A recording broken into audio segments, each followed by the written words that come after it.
प्यारे दोस्तों, जैसे कि इस MP3 वीडियो में हम केवल वॉइस सुनाई देगा, आपको केवल वॉइस सुनाई देगा। आप लीड लगाकर अदर वर्क करते हुए भी अपनी तैयारी को एक बूस्ट दे सकते हैं। प्यारे दोस्तों, आज मोलास्का फाइलम में ही मोलास्का में अनुकूली विकिरण एडाप्टिव रेडिएशन इन मोलास्का, मतलब किस प्रकार से अनुकूली विकिरण है, मतलब किस प्रकार से वितरित हुए हैं अनुकूली विकिरण जो है प्रत्येक फाइलम में। देखें मोलास्का के फाइलम में जो क्लास हैं, प्रत्येक क्लास में जो भी क्लास हैं, जो इम्पॉर्टेंट क्लास हैं, उसमें हम अनुकूली विकिरण की बात करते हैं। अडाप्टिव रेडिएशन इन मोलास्का जो PGT में खास है। संघ मोलास्का में लगभग एक कितनी प्रजातियां हैं? संघ मोलास्का में लगभग 1,20,000 प्रजातियां पाई जाती हैं। 1,20,000 प्रजातियां पाई जाती हैं। ये विभिन्न भोज्य पदार्थों और विभिन्न वातावरण पर निर्भर करती हैं। जितने भी हैं इसमें जंतु रखे गए हैं, ये विभिन्न भोज्य पदार्थों विभिन्न वातावरण में निर्भर करते हैं। मोलास्का में अनुकूली विकिरण मुख्यतः गैस्ट्रोपोडा और बाइवाल्विया की सहायता से समझा जा सकता है। गैस्ट्रोपोडा बाइवाल्विया के द्वारा हम लोग कुछ समझते हैं। गैस्ट्रोपोडा में अनुकूली विकिरण, गैस्ट्रोपोडा क्या क्लास है जिसमें क्या पाया जाता है? गैस्ट्रोपोडा में क्या पाया जाता है? गैस्ट्रोपोडा में होता है यूनिवाल्विया और बाइवाल्विया में से पेल्सीपोडा और हम गैस्ट्रोपोडा के द्वारा हम इसमें समझते हैं। गैस्ट्रोपोडा में अनुकूली विकिरण क्या है? गैस्ट्रोपोडा संघ मोलास्का का सबसे बड़ा वर्ग है, क्लास। सबसे बड़ा क्लास क्या है? गैस्ट्रोपोडा सबसे बड़ा क्लास है। किसका? मोलास्का फाइलम का सबसे बड़ा क्लास क्या है? गैस्ट्रोपोडा है। अगर आपसे पूछा जाए आर्थ्रोपोडा का सबसे बड़ा क्लास क्या था? इंसेक्टा था। इनमें लगभग 17,000 जातियाँ पाई जाती हैं, स्पीसीज पाई जाती हैं, जो स्थलीय लवणी, जो सी वाटर में और स्थल में भी पाए जाते हैं और फ्रेश वाटर में भी पाए जाते हैं। गैस्ट्रोपोड में कवच कुंडलित हो जाता है। गैस्ट्रोपोडा में कवच क्या होता है? गैस्ट्रोपोडा में जो रखेंगे इस वर्ग में, उनका कवच कुंडलित हो जाता है, जो इनके संतुलन में सहायता करता है।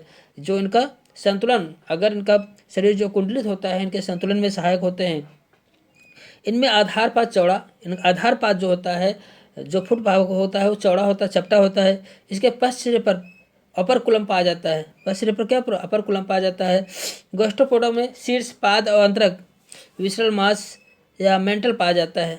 गैस्ट्रोपोडा में वाह कवच कुंडलित होता है और संतुलन में सहायता कर दे। वेरी इंपॉर्टेंट क्वेश्चन बन सकता है कि अनुकूली विकिरण में हम ये वेरी इंपॉर्टेंट क्वेश्चन है कि गैस्ट्रोपोडा में वाह कवच जो होता है कुंडलित होता है, या उनमें क्या वर्क करता है? संतुलन में सहायता करता है। संतुलन में सहायता, जैसे पाइला में क्या है? गैस्ट्रोपोडा का इंडिविजुअल है जो संतुलन में सहायता करता है। गैस्ट्रोपोडा का सब क्लास क्या है? आपसे पूछा जाता है गैस्ट्रोपोडा का।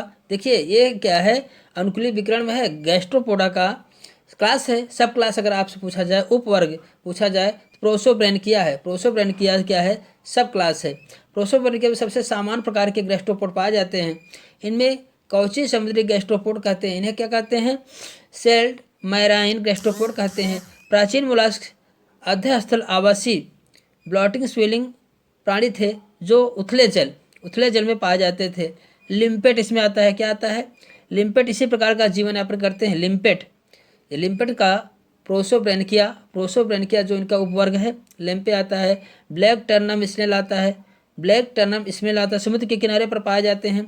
यह समुद्र सी वीट से भोजन प्राप्त करते हैं। सी वीट्स मतलब समुद्र में जो खरपतवार होते हैं उनसे भोजन प्राप्त करते हैं। यह रूपांतरित रेडुला के द्वारा पौधों में उत्कों से पोषण प्राप्त करते हैं। यह रूपांतरित रेडुला के द्वारा, रेडुला क्या करता है? इनके पौधों के पार्ट को पीस कर उनके उत्कों को पोषण प्राप्त करता है। बार्नेकल ड्रिल जो यहाँ जो प्रोसोब्रेनकिया में पाया जाता है, या संघ जो क्लास गैस्ट्रोपोडा के उप क्लास जो होता है प्रोसोब्रेनकिया में पाया जाता है। बार्केनल ड्रिल जो होता है, ये एक मांसाहारी गैस्ट्रोपोड है। ये ध्यान दीजिए, बहुत यहाँ से बारीकी क्वेश्चन बनेंगे। बार्केनल ड्रिल यह गैस्ट्रोपोडा के प्रोसोब्रेनकिया सब क्लास। गैस्ट्रोपोडा क्या क्लास है? प्रोसोब्रेनकिया सब क्लास है। बार्केनल ड्रिल जो है एक मांसाहारी गैस्ट्रोपोड है। यह अपने रेडुला द्वारा क्लेम व अन्य गैस्ट्रोपोड के कवच को तोड़ देता है। बार्केनल जो है अन्य गैस्ट्रोपोड के कवच को भी तोड़ देता है। मतलब गैस्ट्रोपोडा के जो और कवचधारी जंतु हैं उनके भी कवच को तोड़ने वाला कौन सा जीव है? बार्केनल ड्रिल बार्केनल ड्रिल जो होता है अन्य गैस्ट्रोपोडा के की भी कवच को तोड़ डालता है, जिससे इसके मुख में एक सुंडिका होता है, प्रोबोसिस निकलती है जो शिकार को फाड़ने का कार्य करता है। इसके मुख से एक सुंडिका निकलती है, प्रोबोसिस निकलता है जो शिकार को फाड़ने, पहले उसको असल तोड़ता है, उसके बाद क्या करता है, शिकार को फाड़ कर खा डालता है। बार्केनल ड्रिल, एक क्वेश्चन बन सकता है प्यारे दोस्तों, बार्केनल ड्रिल किस पे आक्रमण करता है? कवचधारी जो गैस्ट्रोपोड होते हैं उस पर ही आक्रमण करता है। उसके कवच को तोड़कर उसके मुख से एक सुंडिका प्रोबोसिस निकलती है जो शिकार को फाड़ने का कार्य करता है। तो बार्केनल ड्रिल क्या काम करता है? या गैस्ट्रोपोडा देखिए मांसाहारी गैस्ट्रोपोड है, ये मांसाहारी, ये मांस खाता है। आपसे पूछा जा सकता है कौन सा ऐसा जीवधारी है? तो बार्केनल ड्रिल जो होता है मांसाहारी है, गैस्ट्रोपोड है। या जो गैस्ट्रोपोड के इंडिविजुअल को ही, जो कवचधारी इंडिविजुअल होते हैं उन्हीं को ही क्या करता है, उनमें अपने रेडुला द्वारा क्लेम व अन्य गैस्ट्रोपोड के कवच को तोड़ डालता है। अन्य गैस्ट्रोपोड के कवच को क्या करता है, अपने रेडुला के द्वारा तोड़ डालता है और इसके मुख से एक सुंडिका निकलती है, एक सुंडिका निकलती है जो शिकार को फाड़ने का कार्य करता है, शिकार को फाड़ डालता है, शिकार को फाड़ने का कार्य करता है। नूडी बैंक, नूडी बैंक क्या है? ये समुद्री स्लग है, समुद्री स्लग है, सी स्लग है, उपवर्ग। इसका जो सब क्लास है, ये सब क्लास अपिस्थोब्रैनकिया में रखा गया है। प्रोसोब्रैनकिया में बर्नेकल ड्रिल था। और न्यूडीब्रैंक जो है यह समुद्री सीप स्लग है जो उपवर्ग ओपिस्थोब्रैनकिया में रखा गया। ओपिस्थोब्रैनकिया का प्राणी है। ओपिस्थोब्रैनकिया देखिए मेरे प्यारे दोस्तों, गैस्ट्रोपोडा के अभी दो उपवर्ग हम लोग पढ़े। प्रोसोब्रैनकिया में कौन कौन आया? ब्लैक टर्बन स्नेल आया और दूसरा कार्बेनल ड्रिल आया। तो इस प्रकार से लिम्पेट आया। और कार्बेनल ड्रिल जो होता है किस में था? लिम्पेट किस में था? ब्लैक टर्बन किस में था? प्रोसोब्रैनकिया में था। अब हम लोग पढ़ेंगे और न्यूडी ब्रैंक जो है ओपिस्थोब्रैनकिया उपवर्ग का इंडिविजुअल है। न्यूडी ब्रैंक जो है या सब क्लास ओपिस्थोब्रैनकिया से का प्राणी है, जिसमें सुरक्षा कवच प्रोटेक्टिव सेल अनुपस्थित होता है। ये ध्यान दीजिए, आपसे पूछा जा सकता है कौन सा ऐसा मोलास्का है जिसमें कवच नहीं पाया जाता? न्यूडी ब्रैंक एक समुद्री स्लग है जो ओपिस्थोब्रैनकिया का सब क्लास का इंडिविजुअल है, गैस्ट्रोपोडा का है। ओपिस्थोब्रैनकिया सब क्लास है का न्यूडी ब्रैंक जिसमें सुरक्षा कवच प्रोटेक्टिव सेल अनुपस्थित होता है। न्यूडी ब्रैंक समुद्री एनीमोन हाइड्रोइड्स से भोजन प्राप्त करता है। न्यूडी ब्रैंक जो है समुद्री एनीमोन, सी एनीमोन और हाइड्रा से भोजन प्राप्त करता है। सी एनीमोन हाइड्रा से भोजन प्राप्त करता है। अब अगला उपवर्ग है, तीसरा सब क्लास है पल्मोनेटा सब क्लास है। इसमें घोंघे स्नेल अलवड़ीजली स्थली होते हैं। अब आपसे पूछा जाए को घोंघे का उपवर्ग क्या है, सब क्लास क्या है? पल्मोनेटा उप क्लास है, पल्मोनेटा इसका उप क्लास है। घोंघे अलवड़ीजली स्थली होते हैं। इस वर्ग की कुछ जीव जैसे गार्डन स्लग का बनाना स्लग का कवच का अभाव होता है। देखिए इसमें क्या होता है, इसमें पल्मोनेटा जो उपवर्ग है इसमें जो आते हैं मोलास्कन आते हैं, इसमें जलीय स्थली दोनों होते हैं। इस वर्ग के कुछ जीव जैसे गार्डन स्लग बनाना स्लग और गार्डन स्लग के में कवच का अभाव होता है। तो गार्डन स्लग और बनाना स्लग में क्या होता है, कवच का अभाव होता है, इसमें कवच नहीं पाए जाते। फुफ्फुसी पल्मोनरी स्नेल में प्रवारी गुहा वायवीय फेफड़ों में परिवर्तित हो जाता है। जो फुफ्फुसी घोंघे होते हैं, स्नेल होते हैं, उसमें प्रवारी गुहा जो होती है, जो मेंटल गुहा होती है वायवीय फेफड़ों में परिवर्तित होती है। जो उनके मेंटल गुहा होती है वायवीय फेफड़ों में परिवर्तित हो जाती है, जिससे स्थलीय जीवन यापन करने में सक्षम होते हैं। ध्यान दीजिए, मेंटल का जो गुहा होता है, जो स्थल पर रहते हैं और जल दोनों पर रहते हैं, उन्हें जो मेंटल का गुहा होता है वायवीय फेफड़ों में परिवर्तित हो जाता है, जिससे स्थलीय जीवन यापन करने में सक्षम होते हैं। तो दोस्तों ये तो गैस्ट्रोपोडा में अनुकूली विकिरण था। अगर हम दूसरे क्लास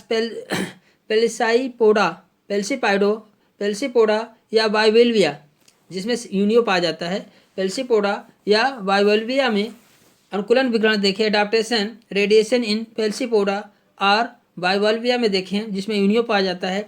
ये अधिकतर समुद्री होते हैं। अगर पेल्सीपोडा को देखा जाए, अगर हम गैस्ट्रोपोडा में क्या थे, स्थलीय समुद्री दोनों थे, फ्रेश वाटर भी पाए जाते थे फ्रेश वाटर में और स्थल पे भी रहते थे। लेकिन पेल्सीपोडा के अधिकतर जंतु क्या होते थे, अधिकतर जलीय और स्थलीय दोनों होते हैं। अधिकतर समुद्री और कुछ अलवणीय प्राणी थे, कुछ फ्रेश वाटर में पाए जाते हैं और कुछ समुद्रों में पाए जाते हैं। इनका शरीर द्विपार्श्वमित होता है। बाइवाल्विया है ना, द्विपार्श्वमित होता है, बाइलेटरल सिमेट्री होता है। पार्श्व संपीड़ित होते हैं, पार्श्व मतलब बाहर किनारों से संपीड़ित होते हैं, मतलब चपटा इनका शरीर होता है। कवच दो पार्श्व वाल्वों का बना होता है, कवच इनका दो वाल्व, इसीलिए बाइवाल्विया में रखा गया है। इनमें प्रवार द्विपाल युक्त होता है। इनमें प्रवार जो मेंटल होता है, इनका मेंटल जो होता है द्विपाल युक्त होता है। पाद अधर व पेशी होते हैं। इनका पैर जो होता है, पाद जो है अधर जो फुट होता है, अधर पेशी होता है। और पेल्सीपोडा मुख्यतः स्थानबद्ध होते हैं, मतलब स्थिर जलों में चलते हैं, स्थिर जलों में ये रहते हैं। स्थिर जलों में क्या होते हैं, ये रहते हैं, स्थिर जल में पाए जाते हैं। इनका पाद रूपांतरित होकर बिलकारी अंग की तरह कार्य करता है। इनका पैर जो है रूपांतरित होकर क्या होता है, जो है बिलकारी अंग, बिल बनाने के लिए अंग जैसे काम करता है। इसमें मुख्य अनुकूलन रूपांतरण पाया जाता है, जो इस प्रकार है। यूनियो को देखा, वह कार्डियम, यूनियो कार्डियम के पाद कुठारी रूप होता है। कुठारी रूप मतलब नेटकेट शेप्ड होता है, या मिट्टी के कीचड़ में गति करने के लिए अनुकूलित होते हैं। ध्यान दीजिए, यूनियो और कार्डियम दोनों जो है, इनमें जो होता है, जो फुट पाया जाता है, पाद पाया जाता है, मिट्टी के कीचड़ में गति करने के लिए अनुकूलित होता है। प्रोटोब्रेनकिया जैसे नुकुल सोलेमया वाकुल कुछ टोक्योडोंटा में प्राथमिक पाद पाए जाते हैं। प्राथमिक पाद पाए जाते हैं, जिसके पाद की अधृष्टता चपटी होती है या कीचड़ में गमन के लिए अनुकूलित होते हैं। ट्रोकोडोंटा और सोलेमिया, इनमें क्या होता है, प्राथमिक पाद पाए जाते हैं जो कीचड़ में गमन के लिए अनुकूलित होते हैं। कुछ बाइवाल्व लीपिंग गति करते हैं, लीपिंग मोशन पा करते हैं, लीपिंग मोशन करते हैं।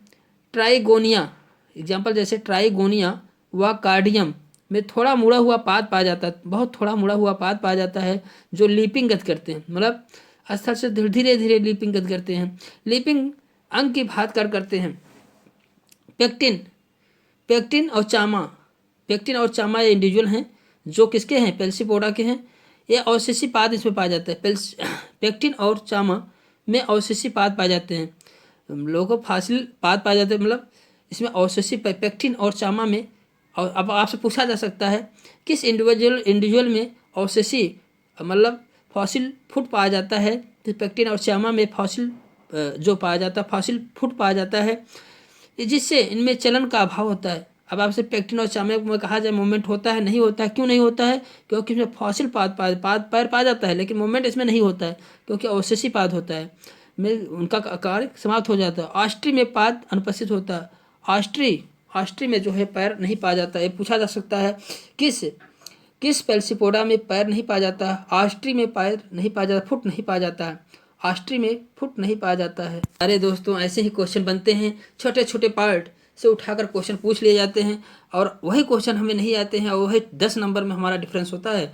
10 नंबर हमारा अच्छा हो जाए तो हम सबसे अच्छे हो सकते हैं, हमारा कंपटीशन क्वालिफाई हो सकता है। प्यारे दोस्तों, इसीलिए कोई भी चैप्टर आपको छोड़ना नहीं है, सभी चैप्टर पढ़ना है, और निःशुल्क आपको मिल रहा है। प्यारे दोस्तों, लाइक तो चैनल को, वीडियो को लाइक तो कर ही दीजिएगा। आपको लगेगा प्यारे दोस्तों, पढ़िए और देखिए आपके कंपटीशन में कितना सहयोग करता है मेरा चैनल।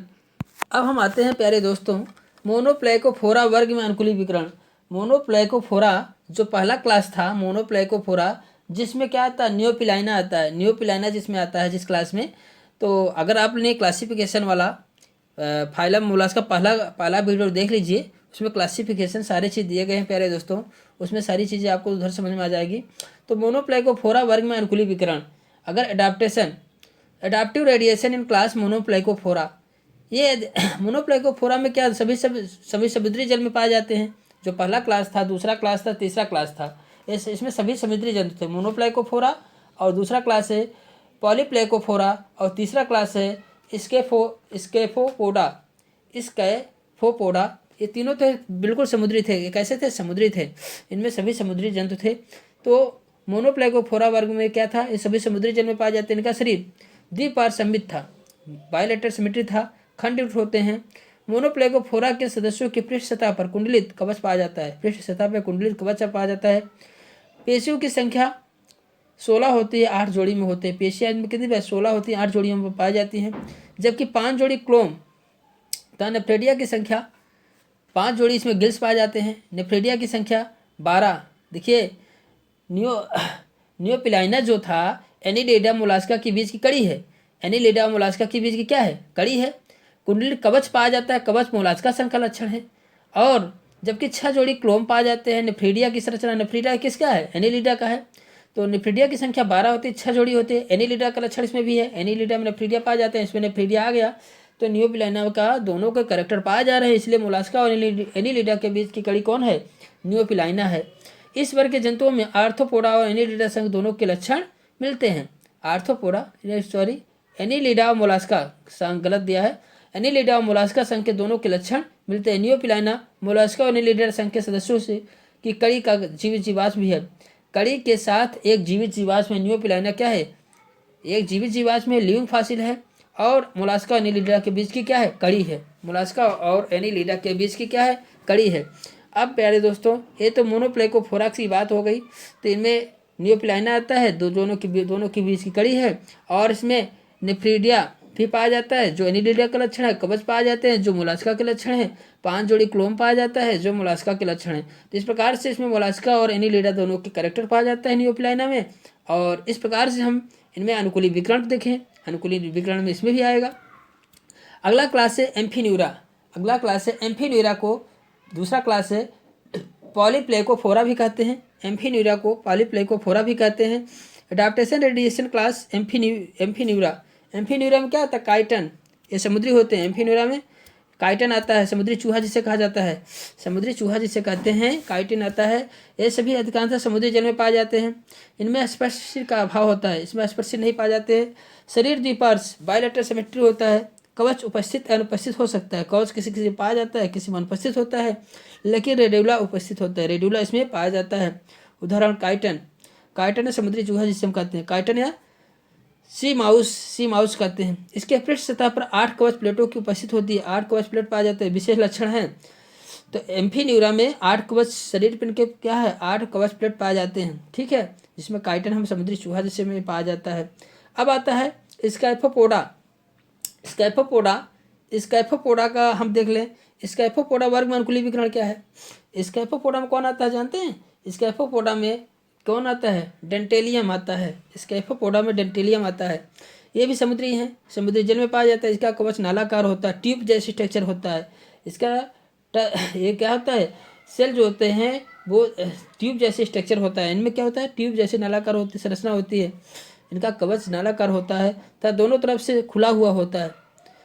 पाद, सिर, नेत्र सुस्पष्ट नहीं होते हैं। इनमें जो है पाद, फुट, सिर जो हेड होता है, नेत्र आई जो है ये मतलब स्पष्ट नहीं होते हैं, इनमें ये सब स्पष्ट नहीं होते हैं।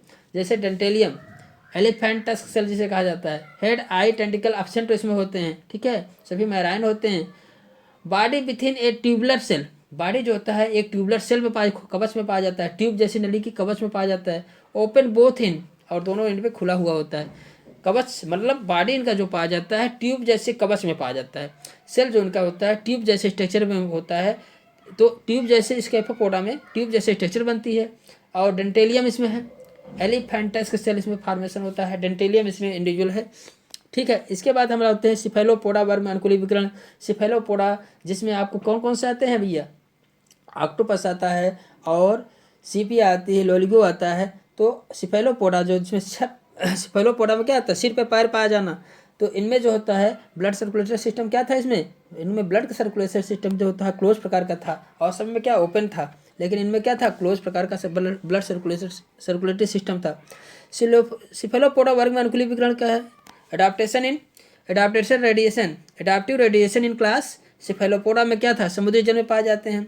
इन जंतुओं में वह कंकाल अंतः कंकाल उपस्थित अनुपस्थित हो सकता है। शरीर द्विपार्श्व सममित, मेंटल मोटा मसाल युक्त, पाद सिर भुजाओं में विभाजित, भुजाएं चूसक युक्त होती हैं। इनकी भुजाएं कैसे, जैसे ऑक्टोपस है, सीपिया है, इनकी भुजाएं चूसक युक्त होती हैं। इस वर्ग के सदस्य सबसे बड़े आकशेरुकी होते हैं, इनवर्टिब्रेट होते हैं। शाही ग्रंथियाँ पाई जाती हैं, जैसे सीपिया में क्या है, शाही ग्रंथ पाई जाती है। इनका विशेष लक्षण है सीपिया कटल फिश, भुजाओं की संख्या 10। सीपिया में भुजाओं की संख्या क्या होती है, लॉलिगो और लॉलिगो दैत्य स्क्यूट समुद्री बाण, मतलब ऑक्टोपस में भुजाओं की संख्या कितनी होती है, 8 होती है। और कटल फिश, सीपिया में कटल फिश कहते हैं, ऑक्टोपस को डेविल फिश कहते हैं, ऑक्टोपस को डेविल फिश कहते हैं और सीपिया को कटल फिश कहते हैं। लॉलिगो फिश में पाया जाता है। इस प्रकार से इसके एग्जाम्पल थे प्यारे दोस्तों। इस प्रकार से मोलस्का फाइलम के एडाप्टेशन से भी क्वेश्चन पूछे जाते हैं प्यारे दोस्तों।